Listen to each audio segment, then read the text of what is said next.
एमाले सहितको प्रतिपक्षी दलहरूको अवरोधपछि सङ्घीय संसदको दुवै सदनको बैठक भोलिसम्मका लागि स्थगित। देशको समग्र हितको रक्षापछि मात्रै अवरोध हट्ने एमाले अध्यक्षको प्रष्टोक्ति। आगामी असार 4 गतेभित्र सबै आयोजनाहरूको म्याद थप गर्न सरकारसँग निर्माण व्यवसायीहरूको माग सम्बोधन नभई इजाजत पत्र राज्यलाई बुझाएर आन्दोलनमा होमिने चेतावनी। र अर्थमन्त्रीले पुँजीगत लाभ गर्ने अन्तिम भएको विश्वास दिलाएसँगै सेयर बजारमा उच्च अङ्कको हरियाली। 217 कम्पनीको सेयर मूल्यमा वृद्धि, 5 कम्पनीमा सकारात्मक सर्किट। नमस्कार, कारोबार समाचारमा स्वागत छ। अब समाचार विस्तारमा। प्रमुख प्रतिपक्षी दल नेकपा एमाले सहितका प्रतिपक्षी दलहरूले सङ्घीय संसदका दुवै सदनको बैठक अवरुद्ध गरेका छन्। आइतबार आगामी वर्ष 2080-81 को बजेटमाथिको छलफलका लागि बसेको सङ्घीय संसद अन्तर्गतका प्रतिनिधि र राष्ट्रिय सभा दुवै सदनको बैठक प्रमुख प्रतिपक्षी दलले अवरुद्ध गरेको हो। प्रतिनिधि सभाको बैठकमा नागरिकता विधेयक प्रमाणीकरण, पूर्व सभासद रेशम चौधरीलाई आममाफी र प्रधानमन्त्रीको अभिव्यक्तिलाई लिएर प्रमुख प्रतिपक्षी दल नेकपा एमाले सहित राष्ट्रिय स्वतन्त्र पार्टी र राष्ट्रिय प्रजातन्त्र पार्टीले उठेर विरोध जनाएका छन्।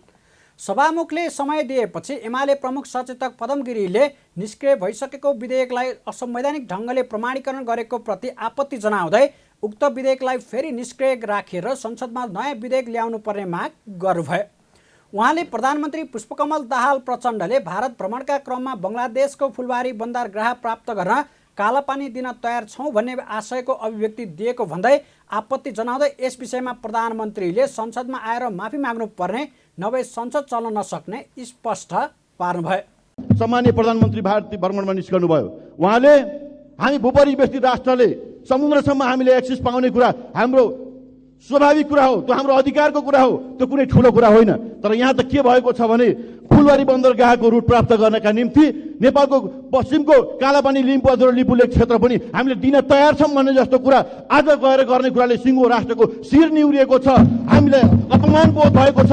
राष्ट्रियताको प्रति एउटा गम्भीर किसिमको प्रश्न चिन्ह यसले उब्जाउने काम भएको छ। यस्ता कुराहरू चाहिँ प्रधानमन्त्रीबाट आउनु भनेको निकै दुःखद कुरा हो। सभामुख महोदय, यस्ता कुरा सम्माननीय प्रधानमन्त्रीज्यूले यस्तो त्रुटि सच्याउनुपर्छ। आयो सदनमा अगाडि आएर सदनको अगाडि उहाँले माफी माग्नुपर्छ। बैठकमा रासोपाका प्रमुख सचेतक सन्तोष परियारले पनि नागरिकता विधेयक प्रमाणीकरणको प्रक्रिया गलत भएको बताउनुभयो।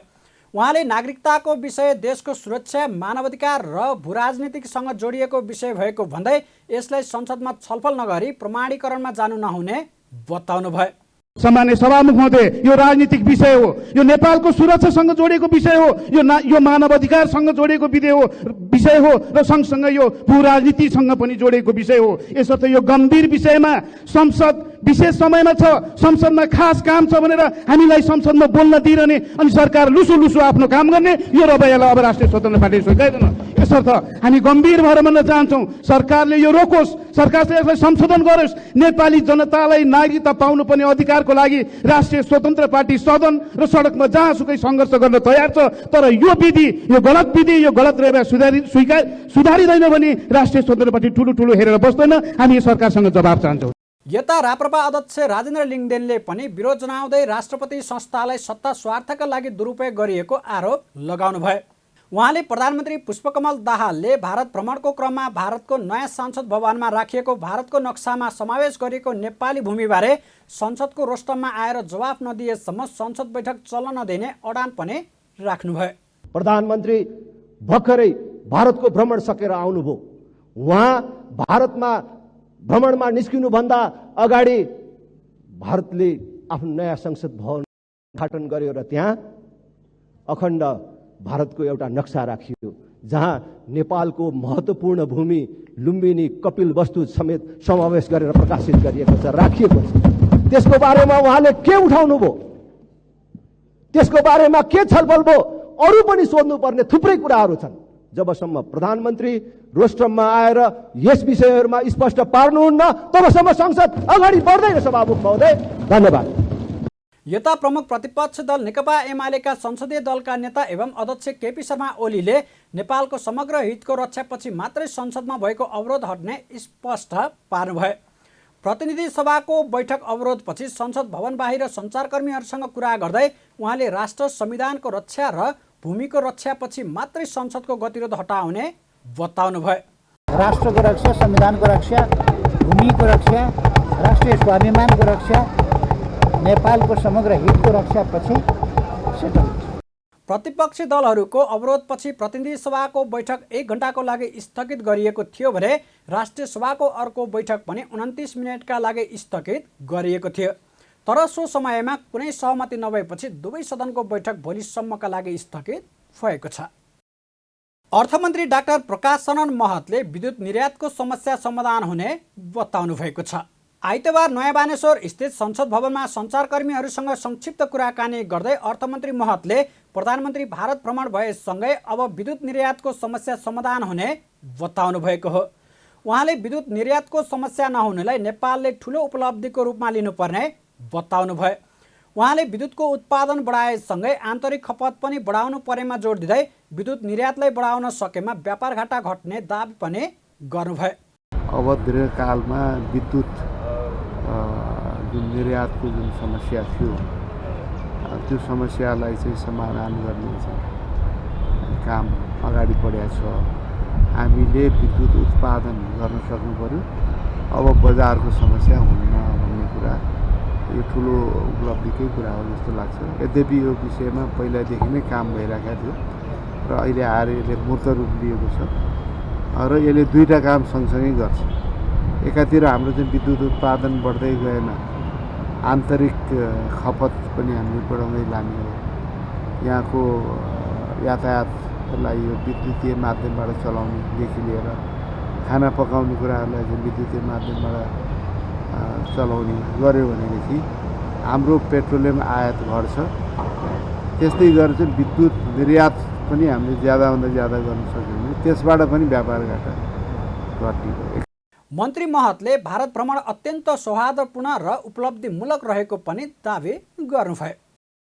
नेपाल राष्ट्र बैङ्कका गभर्नर महाप्रसाद अधिकारीले नेपाल र भारतबीच क्रस बोर्डर डिजिटल पेमेन्टमा भएको सम्झौताले दुई देशबीचको भुक्तानीमा थप सहज हुने विश्वास व्यक्त गर्नुभएको छ। आइतबार आर्थिक मिडिया सञ्चालक सङ्घसँगको भेटमा गभर्नर अधिकारीले प्रधानमन्त्री पुष्पकमल दाहालको भारत भ्रमणको क्रममा भएको क्रस बोर्डर डिजिटल पेमेन्टले दुई देशबीचको भुक्तानीमा थप सहज हुने बताउनु भएको हो।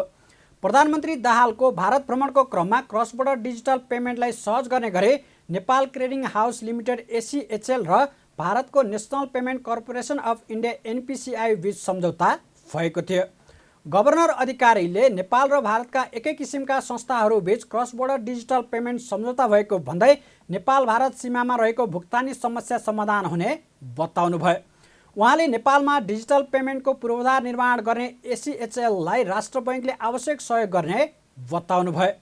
उहाँले नेपाल र भारतबीच भएको क्रस बोर्डर डिजिटल पेमेन्ट सम्झौताले मुख्य गरी भारतबाट नेपाल आउने पर्यटकलाई रहेको पेमेन्टको समस्या हल गर्ने तथा नेपालबाट भारत जाने विद्यार्थी, उपचार गर्न जाने बिरामी, पर्यटक र तीर्थयात्रीहरू सबैलाई नोट साट्नु पर्ने बाध्यता हट्ने जानकारी पनि गराउनु भयो। नेपाल र इन्डिया बीच क्रस बोर्डर चाहिँ विद्युतीय कारबारलाई सहजीकरण गर्ने गरी ACHL र इन्डियाको NPCI बीच चाहिँ MOU भएको छ, जुन चाहिँ एकदमै पियर संस्थाहरू, एकै खालका संस्थाहरू बीच हामीले गरेका छौँ। नेपालमा जुन संस्थाले एउटा डिजिटल पेमेन्टको लागि इन्फ्रास्ट्रक्चर डेभलप गर्यो, जसलाई प्रमोट गर्ने सिलसिलामा नेपाल राष्ट्र बैङ्क आफैले लागेर त्यो संस्था दर्ता गरेर संस्थालाई प्रमोट गर्दै ल्यायो। इन्डियामा पनि त्यस्तै खालको संस्था NPCI छ। तिनीहरू बिच एक आपसमा चाहिँ त्यो MOU भइराख्दाखेरि भोलिलाई चाहिँ हाम्रो क्रस बोर्डर डिजिटल पेमेन्टलाई धेरै सहज हुन्छ भन्ने अभिप्राय नेपाल राष्ट्र बैङ्कले त्यसमा पहल गरेका थियौँ। हामी यी दुईटा इन्टरफेस बिचको इन्टिग्रेसन गराउने खास गरी हाम्रो योजना हो अहिलेको MOU मार्फत। भोलिको दिनमा त्यो इन्टिग्रेसन पछि चाहिँ जे जति हाम्रो बोर्डरमा इन्डियाबाट नेपाल आउने टुरिस्टहरूलाई पेमेन्टको समस्या छ होइन, हामी कहाँ ठुलो नोट हामीले स्वीकारिता छैनौँ। इन्डियाले हिसाबले पनि त्यो इलिगल छ क्रस बोर्डर चलाउनलाई। नेपालबाट इन्डिया जाने स्टुडेन्ट, मेडिकल फेसिलिटी दिने अथवा टुरिज्मकै लागि जानेहरू, तीर्थयात्रीहरू सबैलाई एक खालको केही अप्ठ्यारो थियो या नोट सटाइको लागि दौडधुप गरिराख्नु पर्थ्यो भने अब डिजिटल भइसकेपछि त्यो सहज हुनेछ भोलि। गभर्नर अधिकारीले राष्ट्र बैङ्कबाट दिनुपर्ने सहमति स्वीकृतिका लागि सहजीकरण गर्न राष्ट्र बैङ्कमा छुट्टै टास्क फोर्सले काम गरिरहेको पनि बताउनु भएको छ। उहाँले भारतमा भारत पे लोकप्रिय रहेको भन्दै नेपालमा पनि नेपाल पे ल्याउने तयारी रहेको पनि बताउनु भयो। नेपालीलाई भुटानी शरणार्थी बनाएर अमेरिका लैजान रचिएको अपराध सम्बन्धी मुद्दाको थुन्चेक बहसका लागि आरोपितहरूलाई जिल्ला अदालत काठमाडौँमा उपस्थित गराइएको छ। आइतबार बिहान आरोपितहरू बालकृष्ण खाँट, टोपबहादुर रायमाझी लगायत 18 जनालाई जिल्ला अदालत काठमाडौँमा उपस्थित गराइएको हो। हालसम्म पक्राउ परेका सबै 18 जनाको बयान सम्पन्न भएपछि आजदेखि थुन्चेक बहस सुरु भएको हो। सो थुन्चेक बहसपछि आरोपितहरूलाई पूर्वपक्षमा पठाउने नपठाउने भन्ने बारेमा क्रमशः निर्णय लिनेछ। नक्कली भुटानी शरणार्थी प्रकरणमा पूर्व उपप्रधानमन्त्री टोपबहादुर रायमाझी, पूर्व गृहमन्त्री बालकृष्ण खाँट, निलम्बित सचिव टेकनारायण पाण्डे, तत्कालीन गृहमन्त्री रामबहादुर थापाका सुरक्षा सल्लाहकार इन्द्रजित राय, भुटानी शरणार्थी नेता टेकनाथ रिजाल, केशव दुलाल र सानु भण्डारी लगायत 18 जनासँग काठमाडौँ जिल्ला अदालतका न्यायाधीश प्रेमप्रसाद नेउपाने लगायतले बयान लिनुभएको थियो। जिल्ला सरकारी वकिलको कार्यालय काठमाडौँले पक्राउ परेका 18 जना सहितलाई फरार रहेका 30 जनालाई सङ्गठित अपराध, किर्ते ठगी तथा राज्य विरुद्धको आरोप गरी 4वटा मुद्दा लगाउँदै 27 करोड 50 लाख बिगो माग दाबी सहित काठमाडौँ जिल्ला अदालतमा जेठ 10 गते मुद्दा दायर गरेको थियो। निर्माण व्यवसायीहरूले आगामी असार 4 गतेभित्र सबै आयोजनाहरूको म्याद थपको निर्णय नभए सबै कामहरू ठप्प पार्ने चेतावनी दिएका छन्। आइतबार नेपाल निर्माण व्यवसायी महासङ्घले काठमाडौँमा पत्रकार सम्मेलन गरी प्रधानमन्त्री पुष्पकमल दाहाल, अर्थमन्त्री डाक्टर प्रकाश शरण महतसँग पटक पटक छलफल हुँदा गरिएको सहमति अनुसार सबै आयोजनाहरूको म्याद थप यही असार 4 गतेभित्र नभए आफूहरू निर्माण कार्य नै ठप्प पारे आन्दोलनमा जान बाध्य हुने चेतावनी दिएका हुन्। पत्रकार सम्मेलनमा महासङ्घका अध्यक्ष रवि सिंहले विगत लामो समयदेखि आफूहरूले राख्दै आएको सो माग पुरा हुने गरी आगामी आर्थिक वर्षको बजेट नआएको भन्दै आपत्ति जनाउनु भयो। उहाँले निर्माण उद्योग अर्थतन्त्रलाई चलायमान पार्ने उद्योगहरूको पनि उद्योग भएकाले त्यसको माग सम्बोधन गरेर अघि बढ्न सरकारलाई फेरि पनि खबरदारी गर्नु परेको स्पष्ट पार्नुभयो। महासङ्घले निर्माण व्यवसायीहरूको माग सम्बोधन अब पनि नभए सबै इजाजत राज्यलाई बुझाएर आन्दोलनमा होमिन बाध्य हुने चेतावनी नै दिएको छ। हामीले एकदम ठुलो धैर्यताका साथ आशा गरेर यो जेठ 15 गते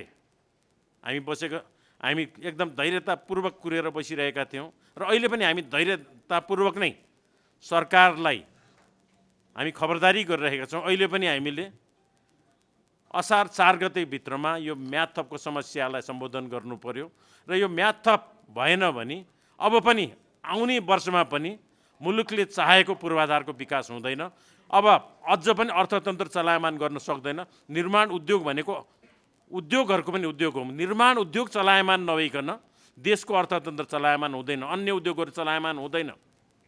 सिमेन्ट, डन्डी जस्ता पाता, काठ, गिटी, बालुवा, रोजगारी, खाद्यान्न सबै कुरालाई चलायमान गर्नलाई पूर्वाधारलाई तदारुकता साथ सरकारले पुँजीगत खर्चको वृद्धि गर्नुपर्छ।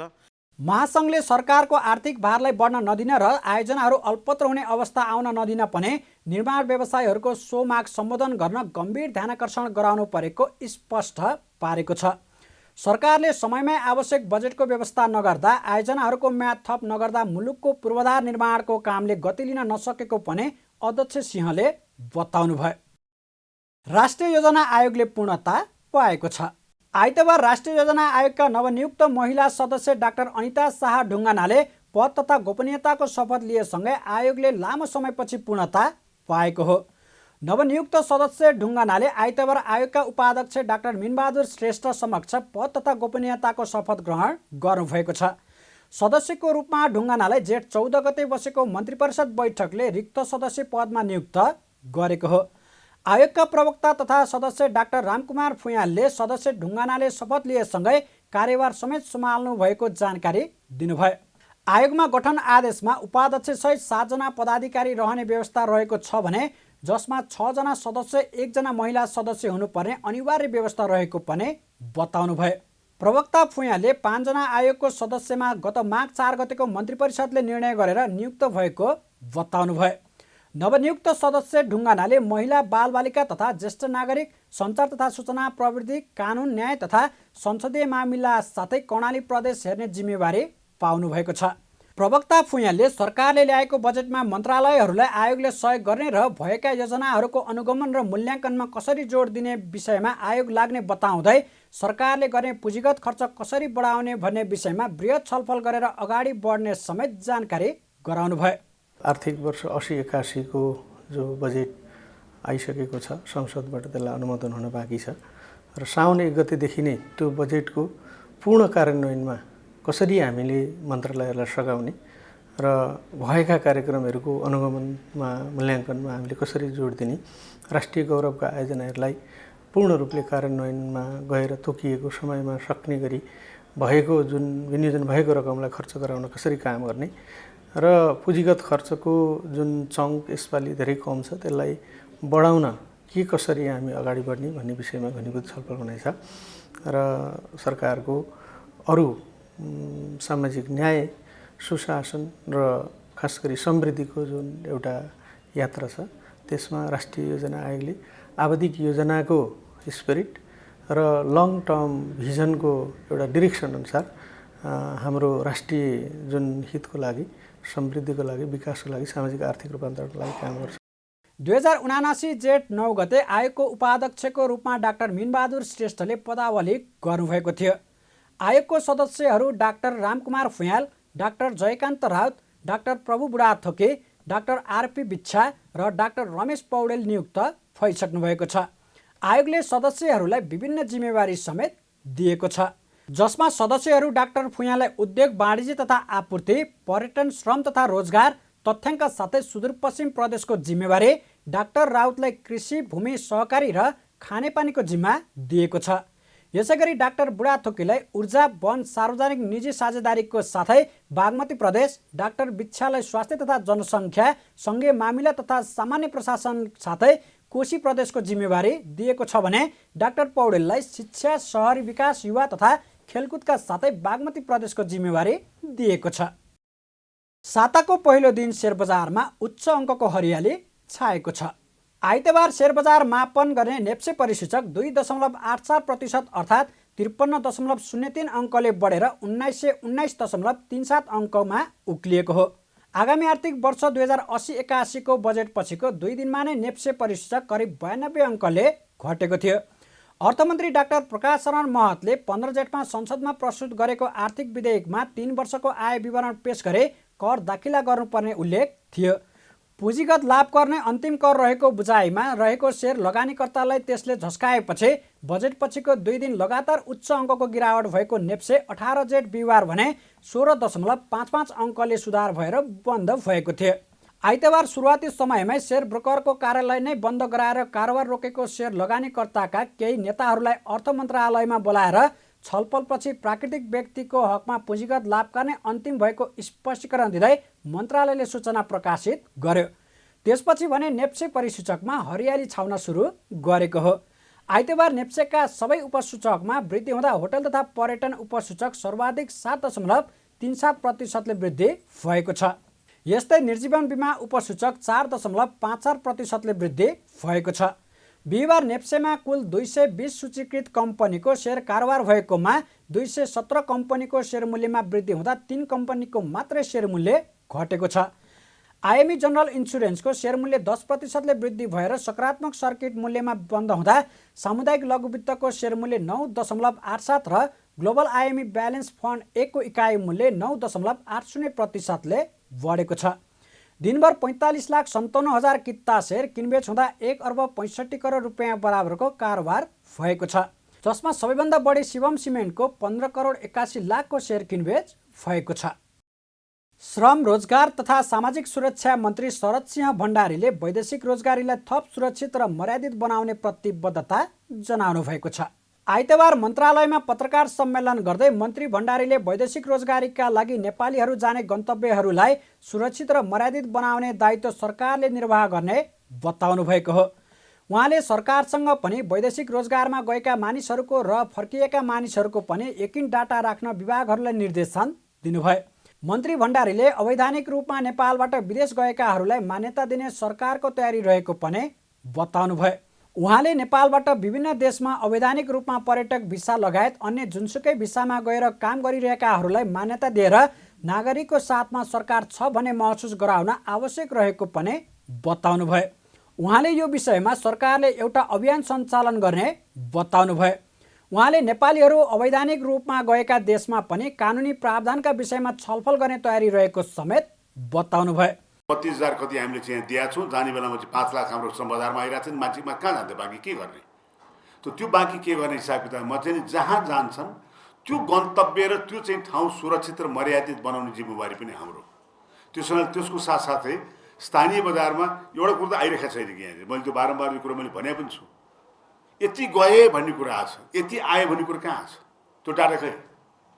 त्यो डाटाबेस पनि बनाउनु पर्ने अवस्था त्यही हुनाले चाहिँ कति हाम्रा वैदेशिक रोजगारमा गएका छन् र कति फर्केर आएका छन् हो त्यो कुरो चाहिँ वास्तवमा भने के कामलाई गएका छन्, कहाँ गएका छन्, फर्केर के सिकेर आएका छन्, यो कुरो नभएको हुनाले यसलाई पनि एउटा डाटाबेसको हिसाबमा चाहिँ राख्नुपर्छ र उसलाई प्रपरली चाहिँ के भने रिइन्टेग्रेसन कुरा आएको छ, यहाँ सेफर माइग्रेसन कुराहरू आएका छन्। त विभिन्न प्रोजेक्टहरू छन् र उनीहरूलाई कमसेकम फर्केर आएपछि सिकेको सिप र आएको चाहिँ अलिकति पुँजीलाई अनि यो मुलुकको चाहिँ निर्माणको निम्ति लगाउन सक्ने अवस्था चाहिँ रहन्छ जस्तो मलाई लागेको छ।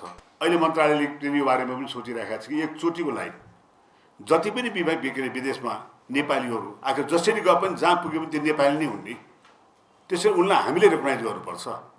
त्यो हुनाले चाहिँ अहिले जति पनि अनडकुमेन्टेड भनौँ, इलिगल भनौँ, जति मान्छे काम गरिरहेका छन् उहाँ काम गर्न गएको छ, भिजे भिसामा गएको होस्, जे भिसामा गएको होस्, त्यहाँ गरमा काम गरिरहेछ भने तिनलाई हामीले के छ भन्दा चाहिँ मान्यता दिने र दिलाउने काममा चाहिँ हामी लाग्नुपर्छ। त्यसको लागि चाहिँ हामी अभियानको रूपमा चाहिँ अगाडि बढ्न खोजिरहेका छौँ। त्यहाँ एकचोटिलाई कमसेकम तिनले पनि मेरो मुलुकले मलाई केही गर्यो भन्ने पनि हिसाबले हुनु पर्यो नि। त्यहाँ मन्त्री भण्डारीले मन्त्रालय अन्तर्गतका विभागहरूले वैदेशिक रोजगारीका विषयमा इमान्दारीका साथ काम गर्नुपर्ने आवश्यकता रहेको पनि बताउनुभयो। उहाँले वैदेशिक रोजगारीमा जाने नेपालीहरू बिना कुनै जानकारी वैदेशिक रोजगारीमा जाने गरेको भन्दै वैदेशिक रोजगारीमा जानु पूर्व श्रमिकले पाउनुपर्ने जानकारी पाउनुपर्ने बताउनुभयो। उहाँले विभागहरूले वैदेशिक रोजगारी क्षेत्रमा समस्या भयो भनेर प्रहरी प्रशासन सहयोगले मात्रै समस्या समाधान नहुने भन्दै नीतिगत हिसाबमा इमान्दार र नयाँ टेक्नोलोजीको प्रयोग गरेर काम गर्न आवश्यक रहेको बताउनुभयो।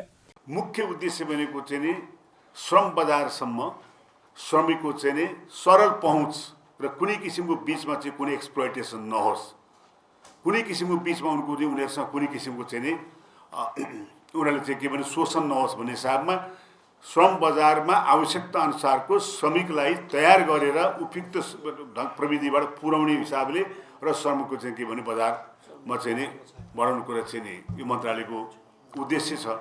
उहाँले सरकारले विभिन्न विभागहरू खारेज गर्ने भन्दा पनि व्यवस्थित बनाउन खोजेको समेत बताउनुभयो। कारोबार समाचारमा अब सुन चाँदी र विदेशी विनिमय दर सम्बन्धी जानकारी।